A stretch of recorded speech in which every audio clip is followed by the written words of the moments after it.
All right, welcome to today's meetup. My talk is To Productivity and Beyond, originally called a tools story, now a mindset story.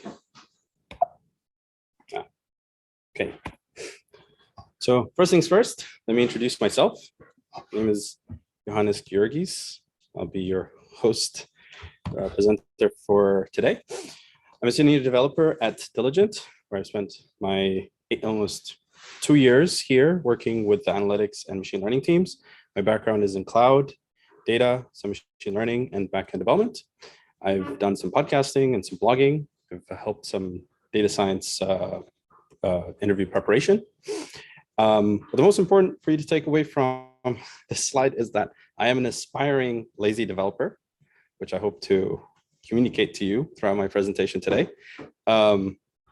I'm not as lazy as some of the amazing developers I find myself surrounded with. And finally, I aim to derive and document, not memorize. And non-technical interesting thing about me is that I have lived in 4 countries across 3 continents. I just celebrated 5 years in Canada, beautiful country and welcoming as it is.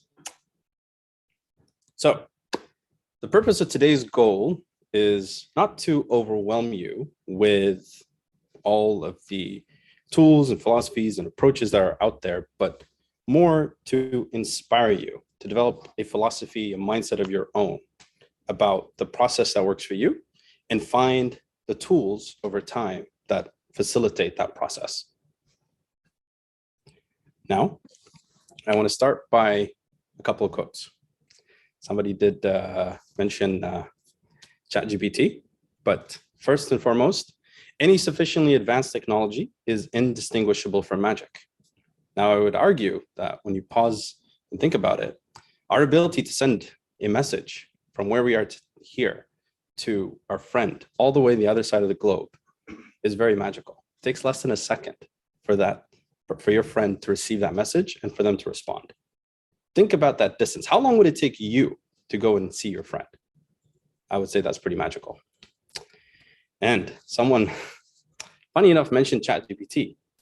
And this is a quote from the New York Times, where they said essentially that ChatGPT comes across as a mix of software and sorcery.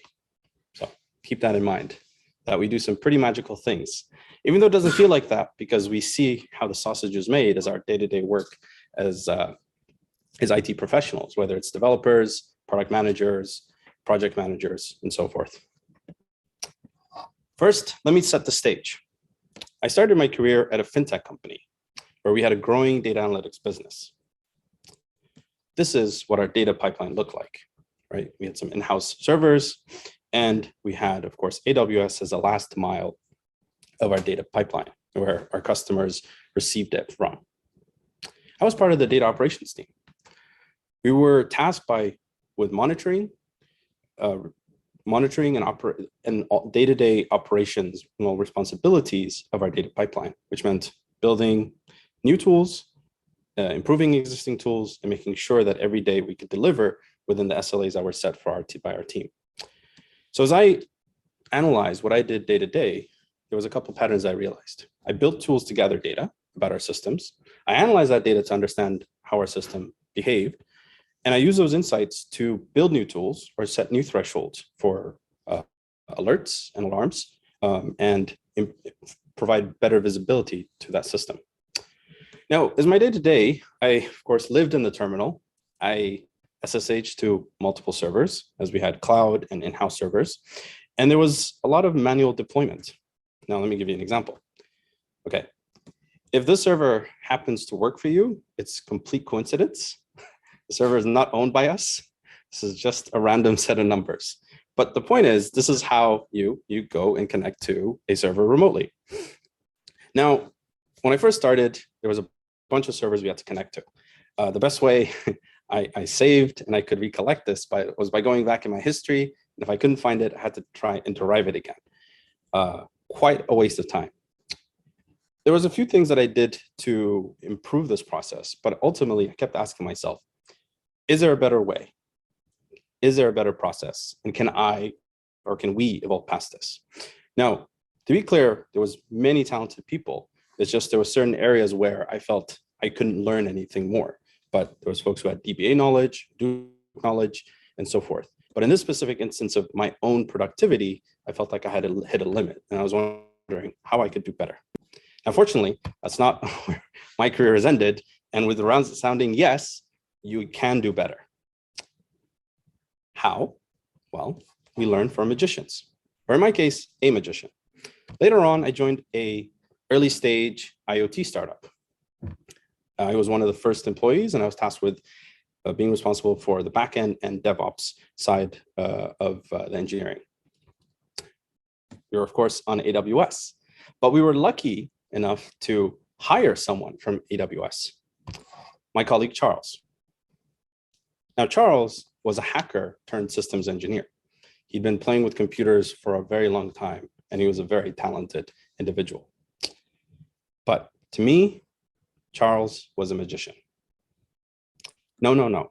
I'm not talking about the magician that pulls a rabbit out of his hat, right? This is not the magician.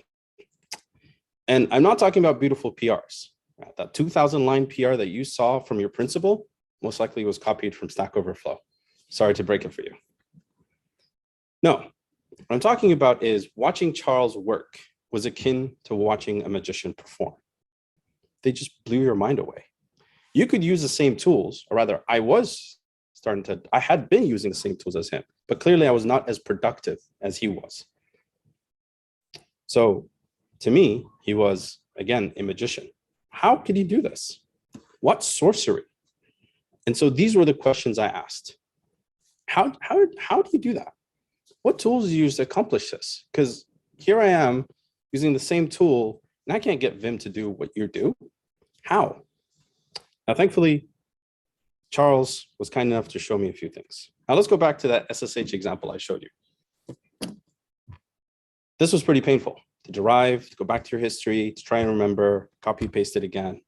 Maybe you might put it in a notepad, which is what I did, but there's a better way. And let me show you. So going back to our terminal, first I check, well, my first line is actually showing you that it is this path, this directory is in my path, which means anything that exists in this, my username /bin can be called. Now, second part is, of course, let's call it O. Of course, that's what happens as a typo, but here is a file. This is how I can log in to what we'll call the ops box. Now, here is the same command that I called. Let me know if you can't see that. I'll zoom in a bit. There you go. So now, of course, again, the server doesn't work, but you can see when, as an example, when I do this, oh, that's not good. When I run this, oh, right, of course, this is real live debugging. So there we go. As I promised you, none of this exists, so I'm clearly not going to log in to a real server, but you get the gist. It's my server, or my ability to log into a server choice is now one character away, right? Not going back, not grokking, not searching. It's one character away. My mind was blown. Wait a minute, you could do this? Better yet, he was able to take that a step further, but I'm not going to show you yet, is he could connect it to an SSH config, and he could create multiple. So you could do O1, O2, O3, however many servers you needed to connect to, because as part of your day-to-day, that's what we were doing. Let me show you something else. Now, we all take notes in different ways, right? Evernote is still there. Dropbox has a way. But again, as a developer, you spend quite a bit of time in your terminal. Now, these were some of the functions that I got from him. So the first one is essentially saving a note. Let's go back and say, note, this is awesome. I found it. And then just to show you, there it is. Well, welcome to my meetup talk. And this is pretty awesome. And it's dated and stamped, so I can go back and refer to it. Now, of course, I've purged this of any work notes. That's why it's empty. But again, just to show you, I do have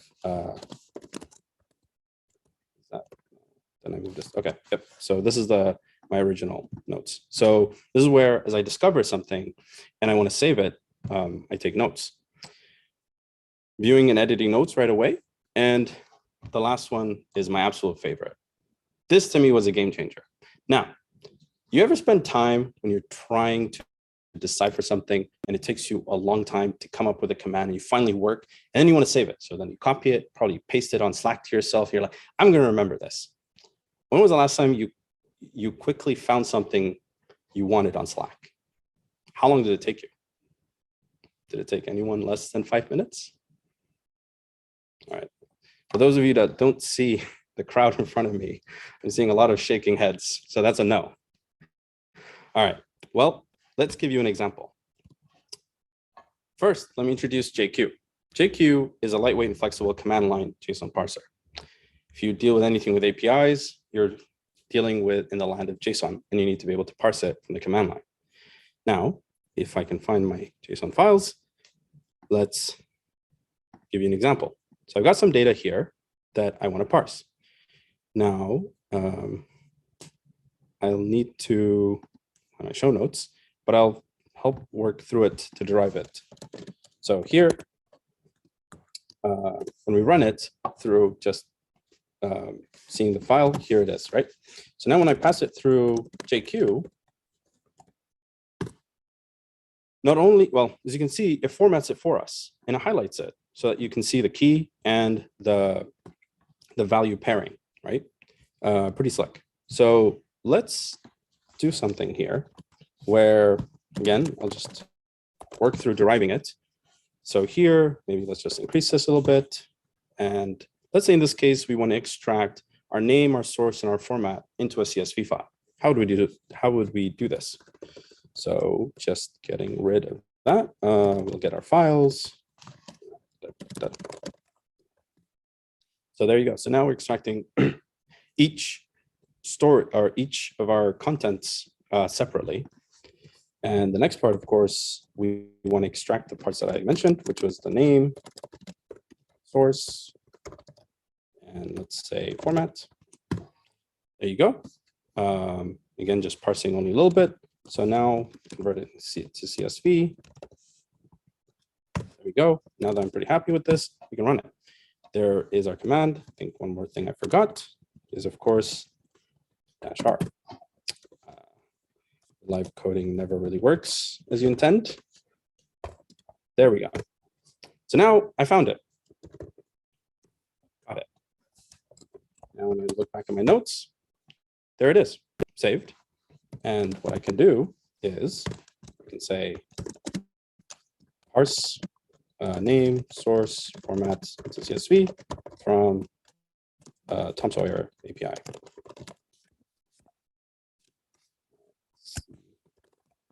There you go. As someone who constantly spends, as you can see, I spent a few minutes trying to decipher that, but now it's saved. Always for me to go back and refer to and use.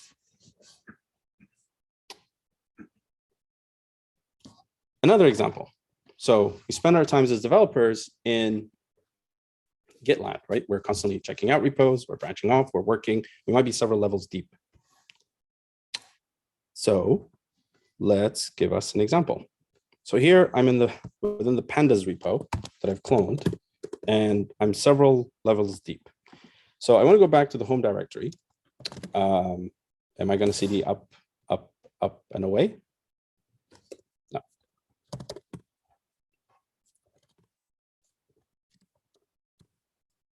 What am I doing here? So this command itself within Git gives us the parent of our current Git repository. And all we're doing after that is cding back. Let me show you. There you go.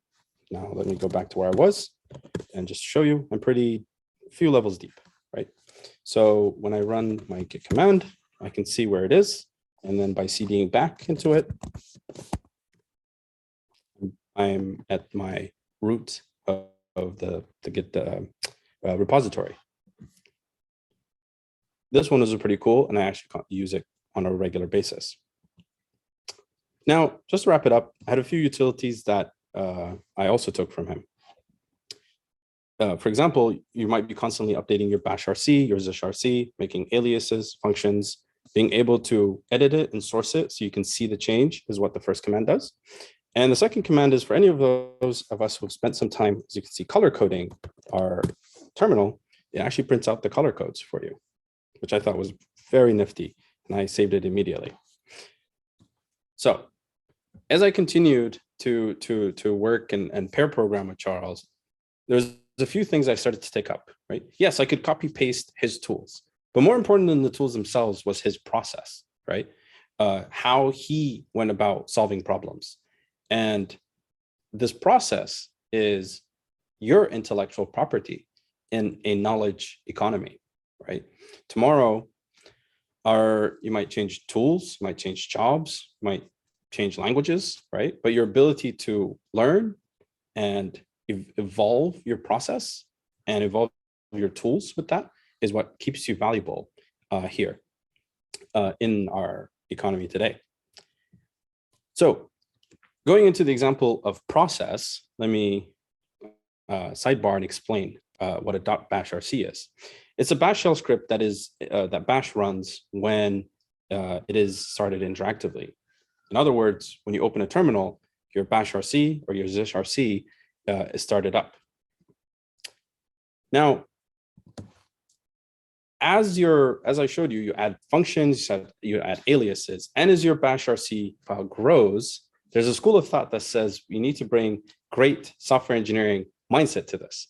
You have to break it up. You have an aliases file, you have a functions file, and so on. And if you go looking around at people's setups, you'll see this. But Charles eschewed this. And this is what I mean by process and finally philosophy. For Charles, or in our day-to-day work at the time, we were connecting to servers, we were working remotely, we were setting up workloads, cron jobs, and so on, right? And working constantly with our AWS cloud systems. So if that is what our time was spent doing, moving multiple files over was very painful. So there was a consolidation. There was only one single bash RC file that contained all of our configurations that we copied over, and we kept, which is most important, a consistent experience. This goes to answering a little bit of Grigori's earlier question, right? How do you make sure you have a consistent experience? Keep it simple, right? And this is what was one of the great breakthroughs I had later on, right? More important than process is your philosophy, your mindset, right?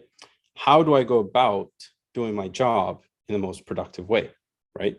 Now, sometimes that means eschewing best practices to do what fundamentally works for you. And this goes into the larger picture, which is tools are what you use, process is how you go about it, and philosophy or mindset is why do you do what you do. So to wrap up Charles' part here, as my, at the time, magician, I realized that he had very useful but very simple utilities, right? And he, being from AWS, he had a whole bunch of tools that he had built that he kept in a repo. Now, these tools could list everything in AWS from resources, delete stuff as well, purge entire accounts. They were pretty powerful stuff.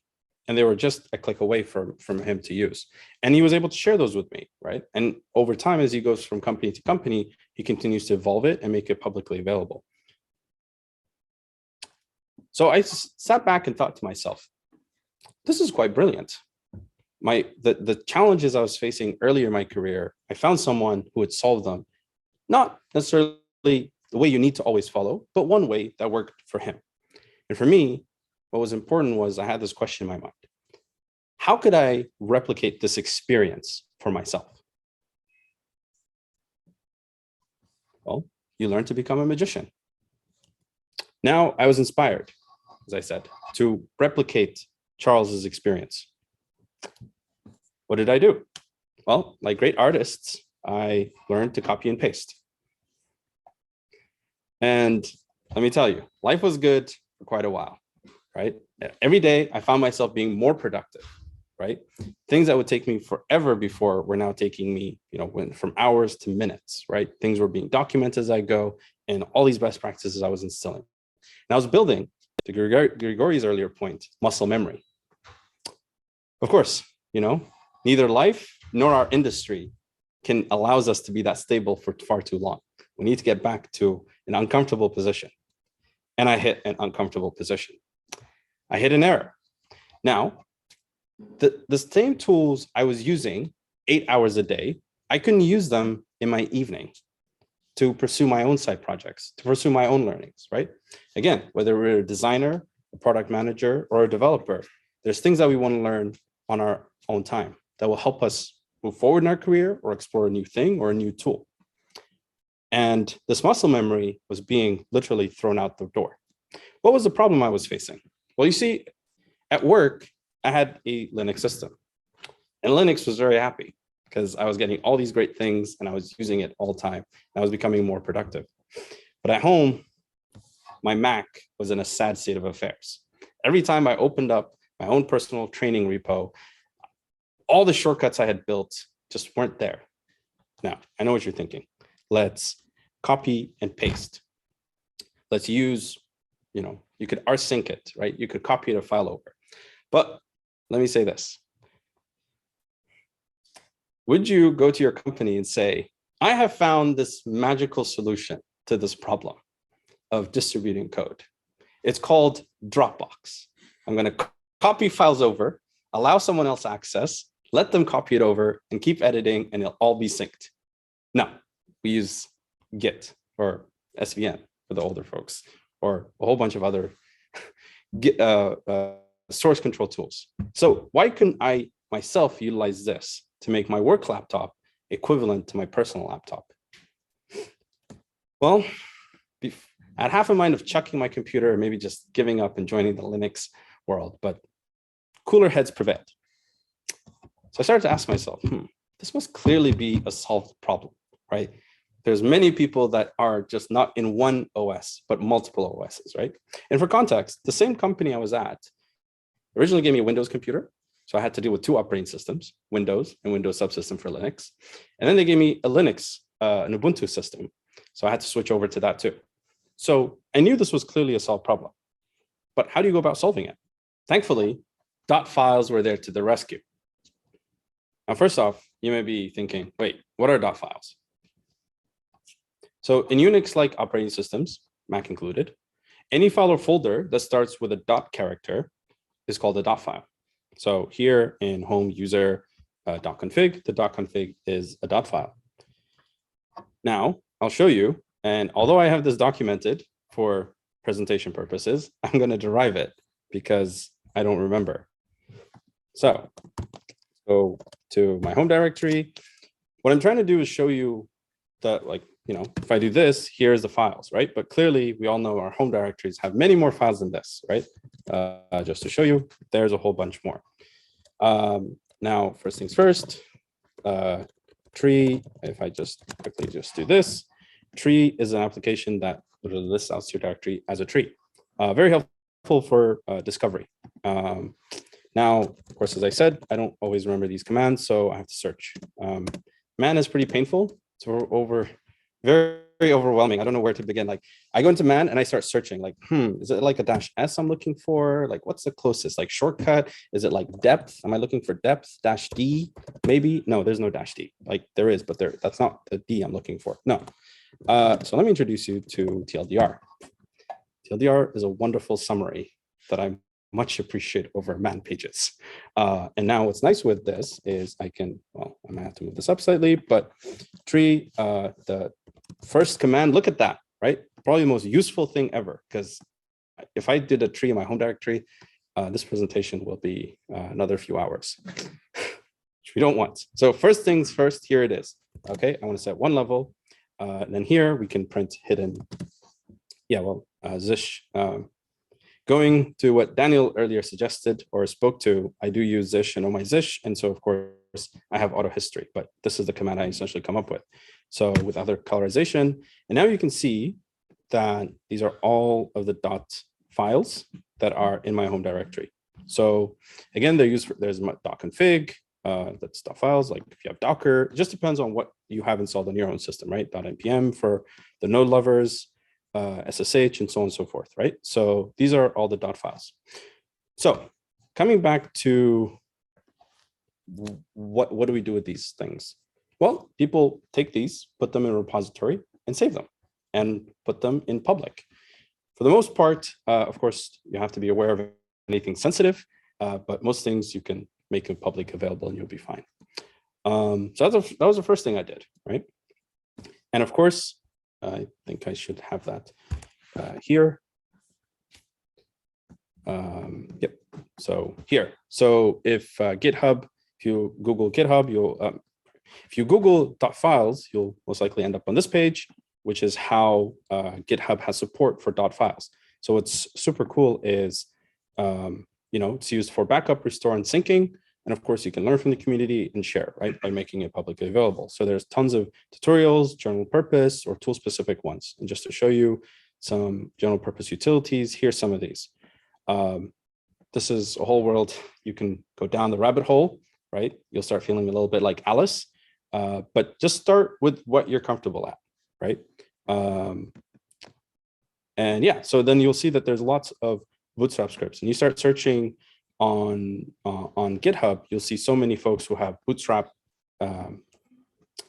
repositories, backup repositories, and so forth. Now, with a little bit of configuration and setting up a new, maybe I'll just make it simpler, and let's go to, just to show you, because I'm not even logged in on my personal, it is publicly available. Yep, so this is actually much older. I've actually been working on it since then, and just to show, here it is, most like committed last month, right? So constantly working on this. But now it's back in business, right? The same functions, aliases, shortcuts I was building and spending 8 hours a day using, I could start using on my personal laptop. For the JavaScript lovers, yes, for my work laptop definitely was identical to my personal laptop. I was very happy. And this created my own guiding philosophy, which is to create a consistent terminal and IDE experience across all the computers I work on. This also includes going to my coworkers' laptops and start installing the things I need to install to stay productive and putting all the aliases and functions I need. They can tell you about it. And so I set off on a journey to make this philosophy a reality. So I started my .files almost 3 years ago. It's been a work in progress where I've gone from bash-based. I got tired of writing so much bash for every new tool I wanted to install. And I moved over to Ansible. But fast forwarding to today, let me ask you a different question. How much time does it take you to move to a new computer? Well, what I did was I went to the extreme, mostly because you start by, setting up the basics, right? Okay, make sure my browser is there, Chrome is there, make sure VS Code is there, right? PyCharm is there. But then, when you do get to a new computer, there's all these nitty-gritty details that you keep forgetting, right? Oh, I forgot this. Oh, I need to set up GitHub again. At least let me document it somewhere, right? Or I don't have to keep searching for it. So what I did was I created a brand new virtual machine of Ubuntu, and I said, nothing on the system will be installed manually. Everything needs to be codified from top to bottom, just so that for one, I could learn it. And then there was obviously times where automation was too painful and not worth it, right? But at least having something that could show me, hey, maybe I have to refer to this. And as a quick aside, so for me, we had new computers rolled out at our work. It took me less than a day to get to a point where I can develop and deploy any service that I use day to day. And again, every computer now that I have to set up, I have in my desktop let me just go here and open it up. There we go. Hopefully you can see this. I won't go into all of what happens. Well, there was not probably anything proprietary, but just thinking out loud. But yeah, so initial setup. So actually, I keep forgetting to do this. This is the other problem because, yeah, so here I clone my .files. I've been a bad software engineer and have this long-lived branch that I should merge into main, but still wait. And this is my utility, DOI, because I don't like typing, remember, as a lazy developer. The first time it runs, it actually installs Homebrew, Ansible, Brew, all the dependencies I need to get started. And then bin folder. So I showed you earlier the bin folder that I use that are my tools and are part of my path. So from anywhere I can run them, VS Code and so on. So here's what it takes. And then of course I have, okay, so I won't show beyond this, but basically this is sensitive files that I think about copying and moving over, and have to make a checklist to say, did I get this? Did I get that? And this is actually something I want to quickly just touch upon. Again, part of making it a consistent experience is, of course, at work, there might be, proprietary tools that we use or sensitive information that we have that we constantly use in the terminal. So I have this Zish work file, which is actually purposely ignored in my repository, because I don't ever want to add that to something public. But that's where I keep all of my work shortcuts, right? So tomorrow there's a new tool that we start using. I don't like typing. I'm going to find a really short way to do it. It goes in here, and then it's, has a separate way of backing it up, right? But yeah, so this is the process that I use to get set up. And so far it's been working pretty well. But yeah, there are days like Daniel, I think of throwing the whole thing out and starting again with something else, but not quite there yet. So, as I said, still on my journey. So I consider myself now a junior magician.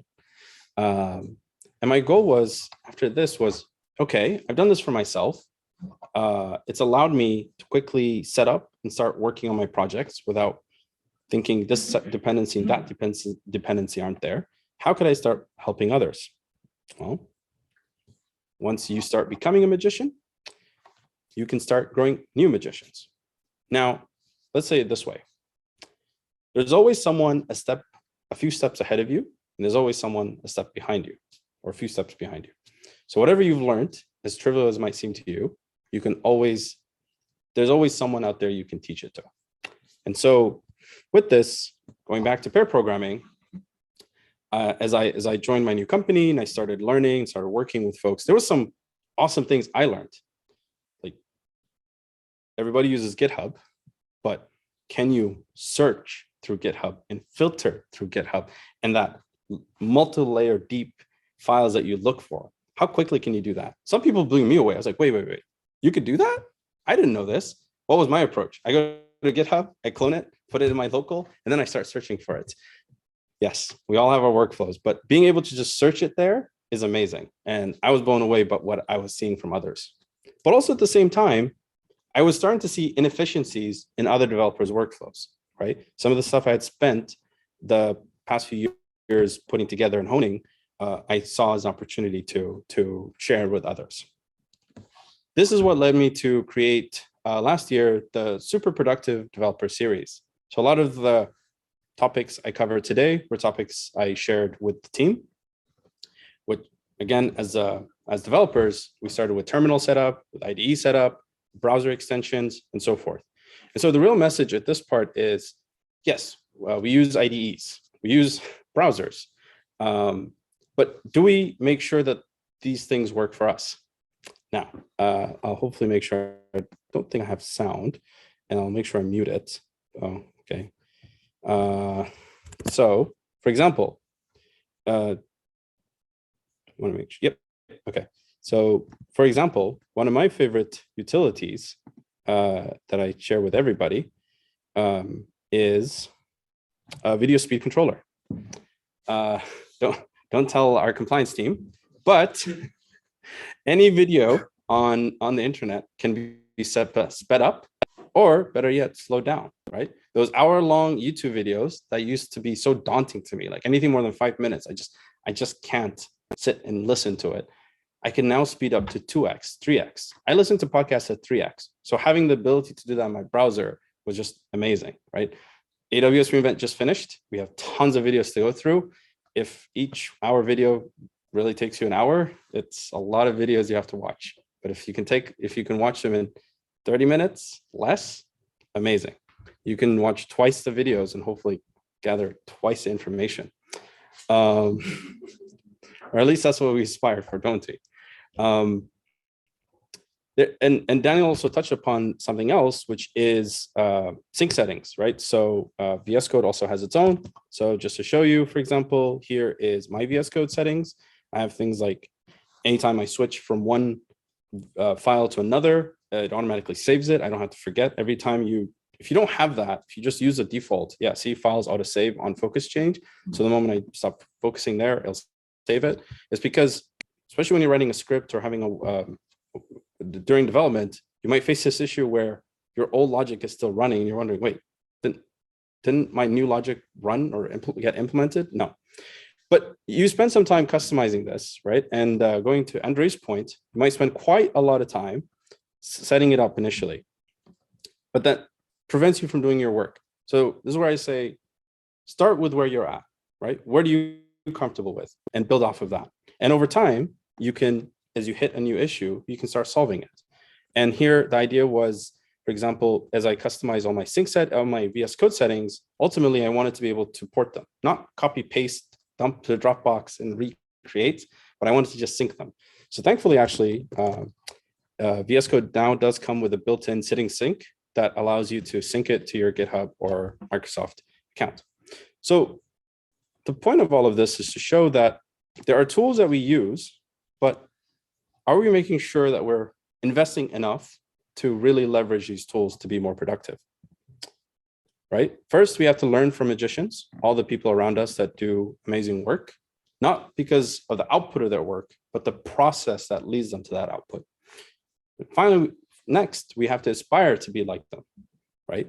To replicate their experience, not to copy paste what they do, but to adapt it to our own. And finally, how do we share? How do we pass it on to those around us and share that knowledge?